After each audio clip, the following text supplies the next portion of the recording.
સુરતમાં ફરી રફતારના રાક્ષસોનો આતંક જોવા મળ્યો હતો, જેમાં આઉટર રિંગ રોડ પર બેફામ સ્કોર્પિયો ચાલકે 3 મહિલાઓને અડફેટે લેતા એકનું મોત નીપજ્યું હતું.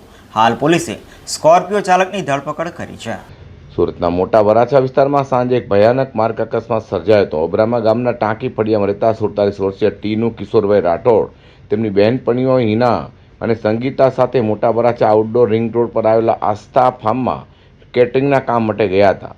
લગ્ન પ્રસંગમાં કામ દરમિયાન ત્રણેય મહિલાઓ પગપાળા નજીકની દુકાને નાસ્તો લેવા નીકળી હતી.